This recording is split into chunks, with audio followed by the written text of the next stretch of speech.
Hello दोस्तों, नमस्कार। आपका स्वागत है आपके अपने चैनल नवजीवन क्लासेस के अंदर। तो आप लोग का बहुत बहुत धन्यवाद, क्योंकि आपने हमारा एक सब्सक्राइबर का जो परिवार कंप्लीट किया है कुछ ही दिन पहले। तो आप लोग का उसके लिए बहुत बहुत धन्यवाद, और यूं ही आपका प्यार नवजीवन क्लासेस के साथ बनाए रखिए। तो मैं आज फिर से आपके साथ आया हूँ 8th क्लास की एक पोएम लेके, जो कि इस बोर्ड एग्जाम में आने वाली है। बहुत ही इंपॉर्टेंट पोएम है और फर्स्ट पोएम है 8th क्लास की बुक की, जिसका नाम है एंट and the cricket. Ant and the cricket ये एक पोएम है।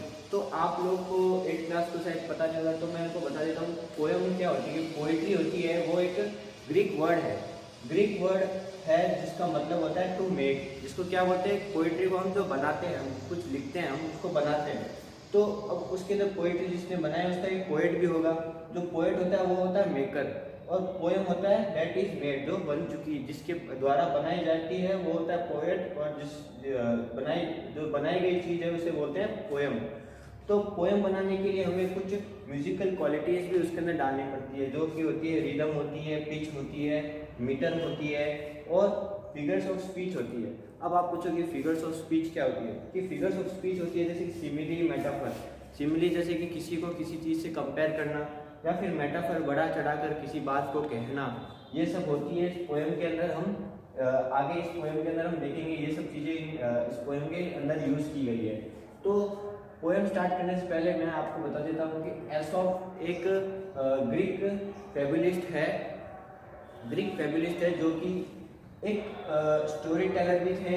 और एसॉप के फेबल्स, मतलब यहाँ पर की जो फेबल्स होती है, अब आपको मैं बता देता हूँ कि फेबल्स क्या होती है। फेबल्स होते हैं कि एनिमल कैरेक्टर्स होते हैं, जिसके अंदर हमें क्या होता है, एक मॉरल या मैसेज पास किया जाता है उस पोएम के अंदर। अब फेबल वो होते हैं कि जो है कि एक ऐसी पोएम जिसके अंदर जानवरों का यूज़ किया जाता है, जानवरों को एज अ कैरेक्टर यूज़ किया जाता है, और उन वहाँ पर वो जानवर बोलते हैं, खाते पीते हैं, और हमें लास्ट में उस पोएम के अंदर उस पूरी कहानी के अंदर हमें एक मॉरल वो एक देखे जाते हैं, कि एक सीख देके जाते हैं हमारे लाइफ के अंदर हमें क्या करना चाहिए क्या नहीं करना चाहिए। उस प्रकार की एक सीख देके हमें वो उस पोएम को ख़त्म करते हैं, जो फेबल्स होती है उस टाइप में। अब आप पूछोगे फेबल्स, जैसे कि ये एक एंट एंड द क्रिकेट एक फेबल है, और आपने वो कहानी तो सुनी होगी कि एक कछुआ है और एक खरगोश है, वो दोनों आपस में दौड़ करते हैं। तब रियल लाइफ में कभी आपने देखा है कि कछुआ और खरगोश दौड़ करते हैं, वो आपस में बोलते हैं? नहीं ना। तो फेबल वही होता है कि जानवरों को एक कैरेक्टर दिया जाता है, ह्यूमन कैरेक्टर, और लास्ट में हमें एक सीख दी जाती है।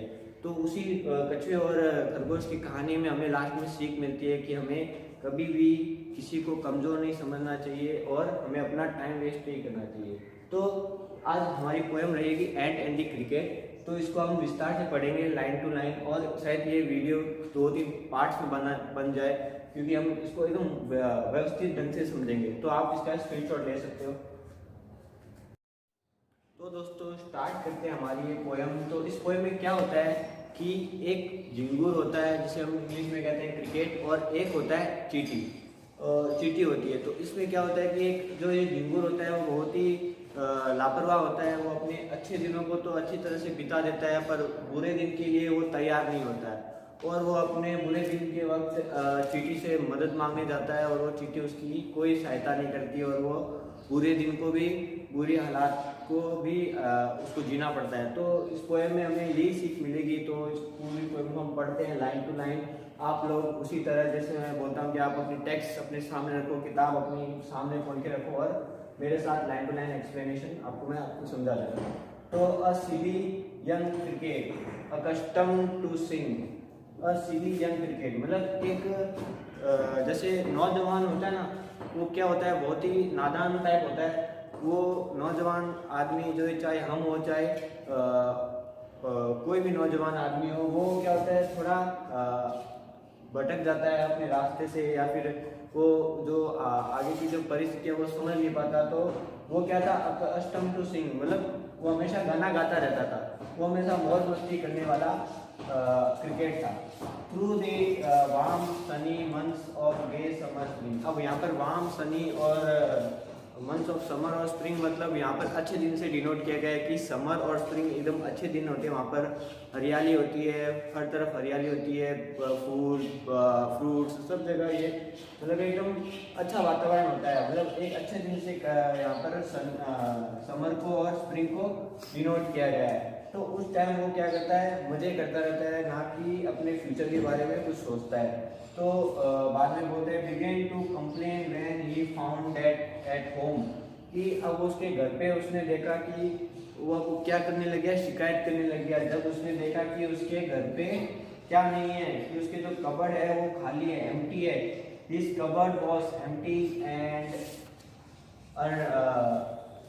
विंटर वाज कम, कि उसकी जो कबर्ड है उस घर के जो अब वो उसका मतलब कहना है कि उसके घर पे अब कुछ खाने पीने के लिए कुछ नहीं है। अब विंटर हैज कम, विंटर यहाँ पर दुखी दिनों को, जो बुरे दिन है उससे डिनोट किया गया है कि विंटर आ गया, मतलब अब बुरे दिन आ गए उसके मतलब।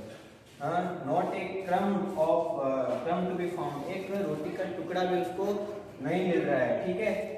अब वो कह रहा है कि on the snow covered ground, कि अब जहाँ पर ग्राउंड है वो पूरे स्नो से कवर्ड हो गए, मतलब पूरा अब हर तरफ दुख ही दुख उसको मिल रहा है। क्योंकि उसने अच्छे दिन में सोचा कि ये अच्छे दिन हमारे ऐसे ही आते रहेंगे, तो उसने सोचा बुरे दिन तो कभी आएंगे ही नहीं।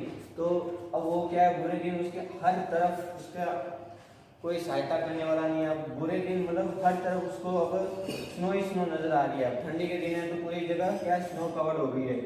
और not a flower could he see, अब ना ही उसको कुछ फूल और ना ही पत्तियाँ, क्योंकि सारे तरफ पेड़ों पे क्या बर्फ जम गई है, ना ही उसको कुछ फ्लावर मिल रहा है, देखने को मिल रहा है।